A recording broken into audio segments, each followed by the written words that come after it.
F का data आज किस तरह से है और उसको एक बार देख लेते हैं कि क्या कुछ एफ की एक्टिविटी रही हैं इंडियन मार्केट में। तो कल के सत्र में एफ ने एक बार फिर वही डेटा जो हम कल भी पढ़ रहे थे।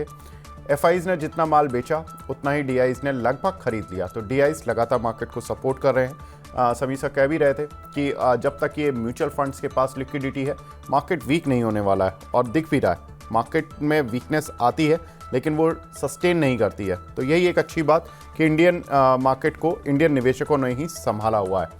लेकिन क्या कुछ ग्लोबल खबरें हैं, क्योंकि इस समय मार्केट जो दिख रहा है वो ग्लोबल खबरों पर ज़्यादा इम्पैक्टेड दिख रहा है। और एक बार ग्लोबल खबरें देख लेते हैं किस तरह की हैं। बहुत इंटरेस्टिंग खबरें आज अमेरिकन मार्केट में। तो तेज रिकवरी हमें कल के सत्र में देखने के लिए मिली ही। वहाँ पर डाउ जोन्स में अच्छी तेज उछाल देखने के लिए मिला।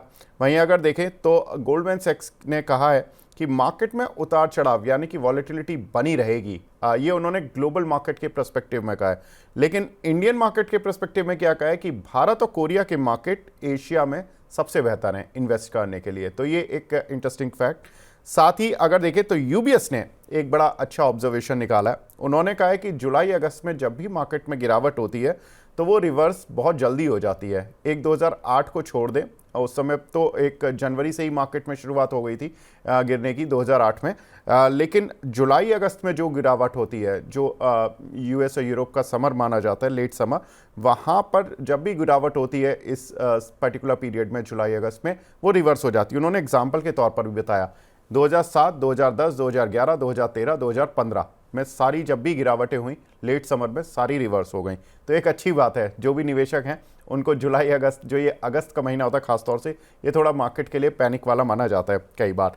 अगर हम देखें तो पैनिक से निकलने के लिए कुछ ट्रिगर भी हैं। बैंक ऑफ जापान ने बोल दिया कि मार्केट की गिरावट अगर रही तो हम ब्याज दरें नहीं बढ़ाएंगे। तो ये एक बड़ा इंपॉर्टेंट स्टेटमेंट आज मॉर्निंग में निकल के आता हुआ, जिसका इम्पैक्ट हम दुनिया भर के बाज़ारों में देख रहे हैं।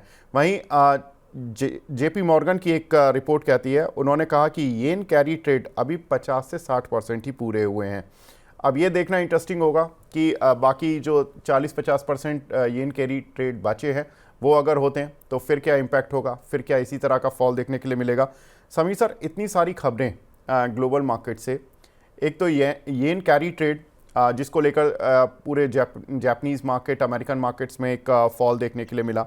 वहाँ पर अब बैंक ऑफ जापान का ये स्टेटमेंट आता है कि हम इंटरेस्ट रेट नहीं बढ़ाएंगे अगर मार्केट में इसी तरह का फॉल रहता है। दैट मीन्स कि एक फॉल नहीं, उनको उनकी स्ट्रैटेजी से डरा दिया। How do you see sir? So first up, bank of Japan ने ये स्टेटमेंट रिलीज किया है which is a little surprising, क्योंकि सेंट्रल बैंक का काम नहीं है कि मार्केट को वो लोग ऊपर रखे। I think it is more important कि they see whether inflation, unemployment, those are जो फैक्टर्स है वो उन पे फोकस करना चाहिए। पर ठीक है, they are basically making a statement saying कि जो पैनिक की जरूरत नहीं है। So it's kind of like a calming statement. But what needs to be eventually seen is कि how things move in inflation basis in Japan and how things are there. Having said that, मेरा उतना strong view नहीं है जब Japanese currency पे या yen पे या फिर what the interest rates there should be.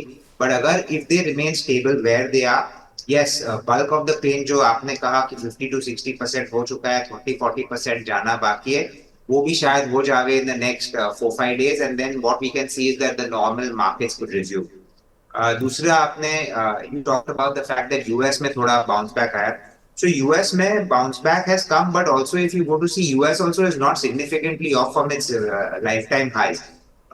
सो अगर वहां पे भी करेक्शन आता है, आई don't think it's a bad thing. I think globally markets में सेंटिमेंट बहुत ज्यादा पॉजिटिव हो चुकी है। और आप कभी भी देखो, कहाँ पे भी देखो, तो you always see people only talking about the positives कि मार्केट में ये स्ट्रेंथ है, इंडिया में ये स्ट्रेंथ है, इंडिया में ये ग्रोथ अपॉर्चुनिटी है। जो रियलिस्टिक पिक्चर है, all these are there, I am not denying. पर जो वैल्यूएशन स्टॉक्स के मूव अप हुए उसकी बात कोई नहीं करना चाहता है कि if I invest today what return am I going to get 2 years from today. अगर मुझे सिर्फ केगर 8 या 10% रिटर्न मिलेगा क्योंकि ओवर वैल्यूड स्टॉक्स है सिस्टम में, then I think investing in a debt fund might be better, क्योंकि वहां you can without risk get 7%, 7.5% return.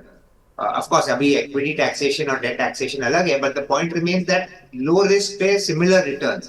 So I would say it's very important कि मार्केट में वैल्यूएशन करेक्शंस रहे।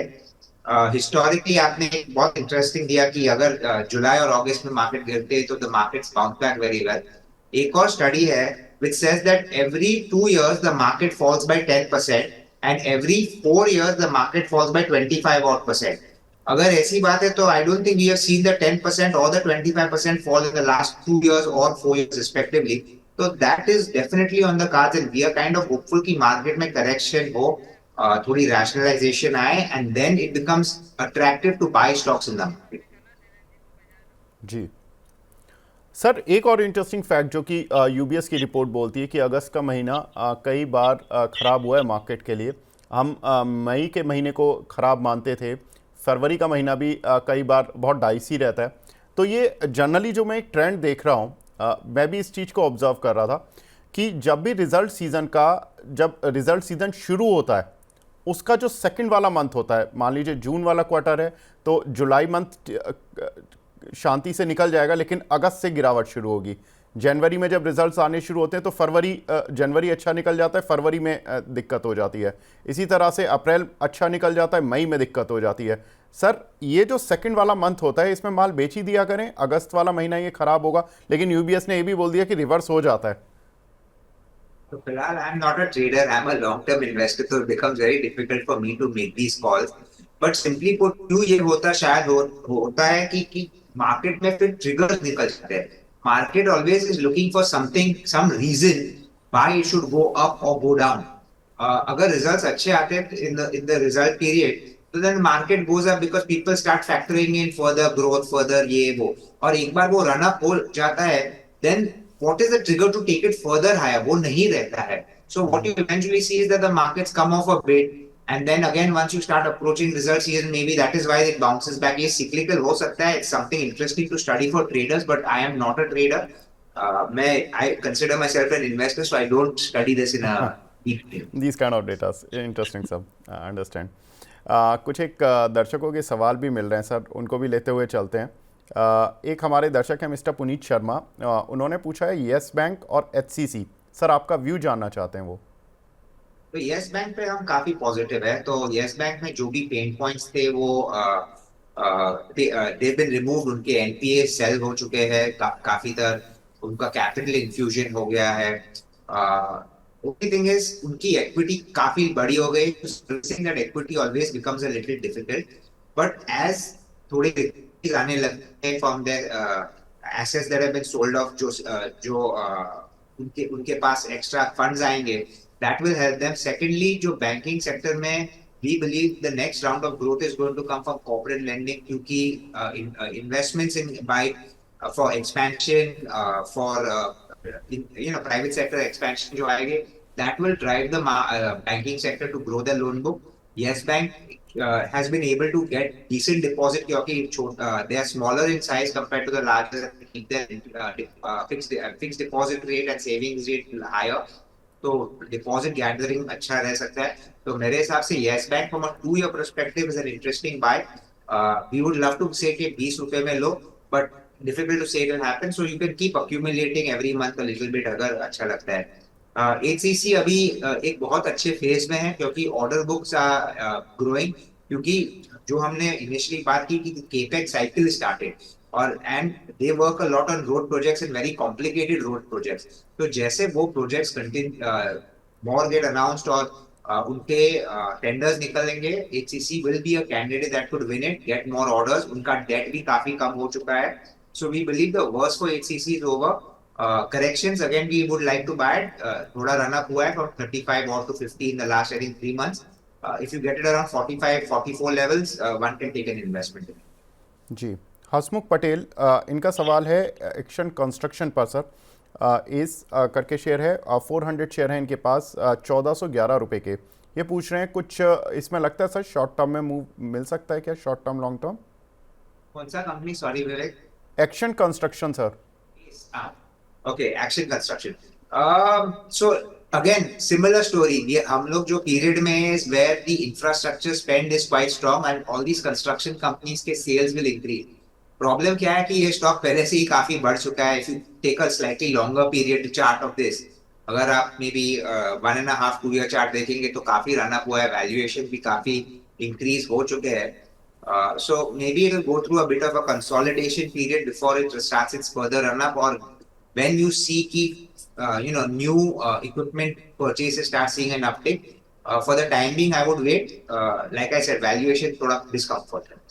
जी, एक बार global indices पर भी नज़र डाल लेते हैं आज किस तरह का रुझान वहाँ पर देखने के लिए मिल रहा है। तो जैसा हम देख ही रहे हैं कि आज इंडियन मार्केट में एक अच्छी रिकवरी है और दुनिया भर के बाज़ारों में भी एक अच्छा हरा निशान देखने के लिए मिला है। निक्केई में करीब 4.25% की बढ़त देखने के लिए मिल रही है, 35,700 पर आ गया, फाइनली 31,000 की रेंज में पहुँच गया था मंडे के सत्र में। और कोस्पी में भी 2.5% की बढ़त बनी हुई है। हैंगसेंग, चाइना, डाउ जोन्स सभी हरे निशान में। डाउ जोन्स कल करीब 0.25% बढ़कर बंद हुआ। शंघाई और हैंगसेंग में अच्छी बढ़त बनी हुई है। गेनर्स लूजर्स पर नज़र डाल लेते हैं। कौन से आज के शेयर्स हैं जो कि टॉप गेनर्स की लिस्ट में आ रहे हैं। Oil India, safari industries, ONGC, जनता फार्मा और कैंप्स, इन सभी शेयर्स में अच्छी बढ़त देखने के लिए मिल रही है, 6 से 8% की। वहीं लूजर्स पर नज़र डालें तो जिन शेयरों में आज भी स्ट्रेंथ नहीं देखने के लिए मिल रही है उनमें है फ्यूजन माइक्रो जो कि 20% के डाउन सर्किट पर लगा हुआ है। एआईएच यहाँ पर 9% गिरावट। एमटीएनएल में काफ़ी दिन से डाउन सर्किट लग रहा है, चला भी जिस रफ्तार से था उसी रफ्तार से गिर रहा है। बाटा इंडिया आफ्टर रिजल्ट्स यहाँ पर गिरावट देखने के लिए मिल रही है। बाटा इंडिया के रिजल्ट्स पर बात करेंगे। रिलायंस पावर यहाँ पर लगातार गिरावट देखने के लिए मिल रही है, 4% की आज भी है। समीर सर, कुछ एक खबरें जो कि घरेलू मार्केट में काफ़ी इंपॉर्टेंट हो रही हैं, वो है सबसे बड़ा मूव रियल इस्टेट सेक्टर में इंडेक्सेशन का, जो इन्होंने सरकार ने उस पर यू टर्न लिया है। उसमें उन्होंने कहा है कि 23 जुलाई 2024 से पहले की जो ट्रांजैक्शन है उसमें दोनों विकल्प दिए जाएंगे, यानी कि 12.5% टैक्स आप दे सकते हैं, या आप इंडेक्सेशन के बाद जो 20% पहले टैक्स लगता था उस विकल्प को आप चूज़ कर सकते हैं। सर, कैसे देख रहे हैं इस स्ट्रैटेजी को? ये गवर्नमेंट ने जो ये टर्न लिया है, ये कहीं ना कहीं एक यू टर्न मानना चाहिए, या इसको एक ये कहना चाहिए कि पॉलिसी को लेकर गवर्नमेंट में कुछ कंफ्यूजन है? आई डोंट थिंक पॉलिसी में गवर्नमेंट को लेकर कंफ्यूजन है। आई थिंक गवर्नमेंट का एम था कि all long term capital gains tax similar nature में टैक्स किया जाए। फॉर सिंपल एग्जांपल, जो आपका इक्विटी का भी टैक्सेशन उन्होंने 12.5 किया हुआ है, वहां पे भी आपको इंडेक्सेशन नहीं मिलता। वहां पे भी फिलहाल तो इन्फ्लेशन तो रहता है। अगर मैं इन्वेस्ट करता हूँ कंपनी में, it's in fact I am making an investment in some asset of that company, right, वो जो बिल्ड करती है, तो उस पे मेरे को इंडेक्सेशन नहीं मिलता है, तो रियल एस्टेट पे नहीं मिलना चाहिए। So I don't think there was a confusion. I think government का एम था very simply to make it a level playing field. अभी आप जो कंस्ट्रक्शन कंपनीज के बारे में बात कर रहे हैं, आई डोंट थिंक उनको एनी मेजर बेनिफिट यहाँ से मिलता है या एनी डाउनसाइड भी मिलता था अगर वो नहीं करते थे, because this is on historical properties. Real estate companies जो है ज्यादातर they are all sitting on assets which are new to be sold, and वहां पे तो that was not going to affect them। ठीक है, maybe somebody would not sell their old property and buy a new property, but वो बहुत छोटा percentage of the population था which was going to be doing something on those grounds। We are still looking at a lot of people trying to buy their first homes। So real estate sector में positive या negative नहीं दिख रहा था मुझे। And this change is also not, it's good for a person जिसके पास ancestral property है and they want to probably sell it and buy a new one. उनको शायद थोड़ा कम टैक्स भरना पड़े thanks to this indexation, but going forward anyway जो भी नई प्रॉपर्टी बिकेगी is going to not get that benefit. So I think it's not such an important thing from the market or from the real estate perspective। बिल्कुल। एक हमारे साथ दर्शक भी जुड़े हैं। सर, गुड मॉर्निंग, पूछिए अपना सवाल please.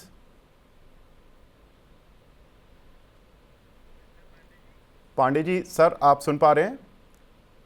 Dipendra Pandey ji, good morning sir. लगता है उनसे डिस्कनेक्ट हो गया है हमारा। उनका सवाल ले लेते हैं। मझगांव डॉक पर उनका सवाल था जिसमें कि उन्होंने कुछ शेयर्स लिए हुए हैं 5467 के प्राइस के।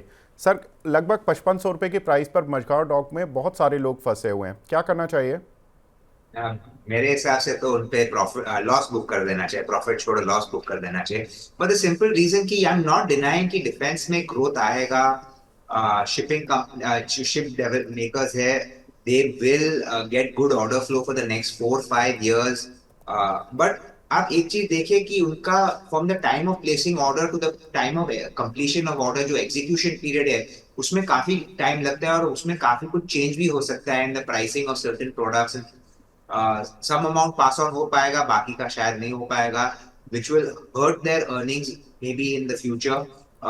Look, people are factoring in that everything is going to be hunky dory, margins will remain intact, growth will continue at 20%. वैसा कभी भी नहीं रहता है, हमने हिस्ट्री में देखा है. So I think overvaluation, too much positivity. Stock should correct significantly from here. So take some money off the table. If it comes to 3,500, maybe I would buy. But otherwise, I'm not really looking at any of the Masgao Dock, yeah, Cochin Shipyard, any of those stocks. I think they're fully valued to overvalued. जी। अ, एक sir और development हुआ वो SBI देश के दिग्गज bank के साथ, जहां पर कि नए चेयरमैन अब बनेंगे 28 अगस्त से, सीएस सेठी। सर कैसे देख रहे हैं, चेयरमैन के बदलने से कुछ चीज़ों में बदलाव हो गया क्या एसबीआई के शेयर पर?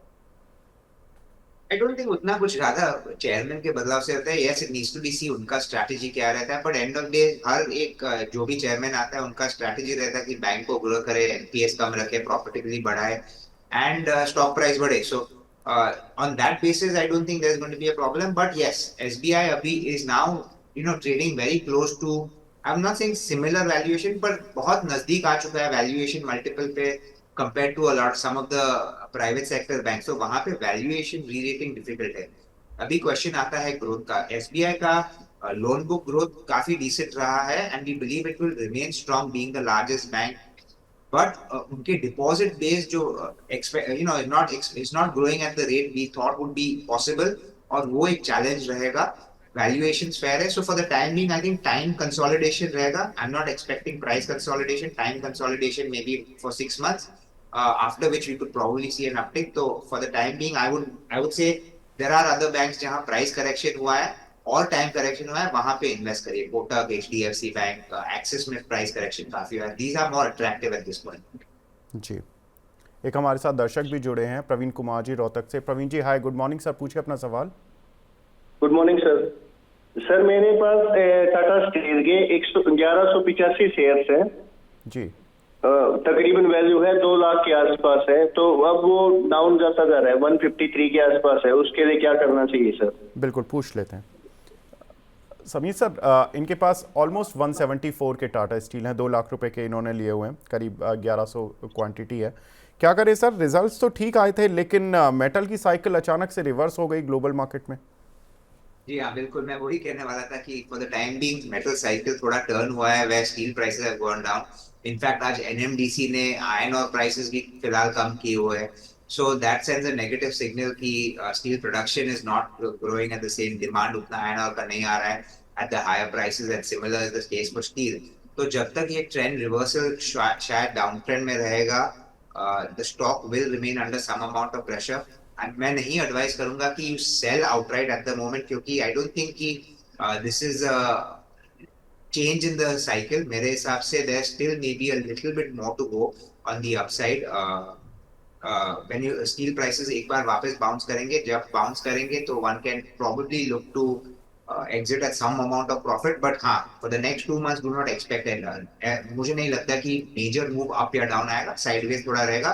But eventually we believe कि metals is still in a good spot. Tata Steel is very very integrated, तो उनका benefits उनको मिलेगा and the stock will move up eventually. जी। एक और न्यूज़ सर इम्पॉर्टेंट है, वो है किसान क्रेडिट कार्ड में जो एग्री लोन पर जो इंटरेस्ट में छूट दी जाती थी उसको जारी रखेगी गवर्नमेंट।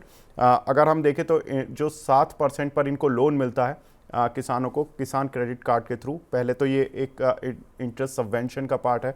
दूसरा कि अगर वो टाइमली पे कर देते हैं तो उनको 3% की छूट और दी जाती है, तो ऑलमोस्ट 4% की रेट पर उनको ये लोन मिल जाता है। और उसमें वो नई फसल और जो भी नए नए जो प्रोडक्ट्स जो वो बुआई के समय पर करना चाहते हैं उस समय उन सब चीज़ों के लिए उनको लोन मिल जाता है।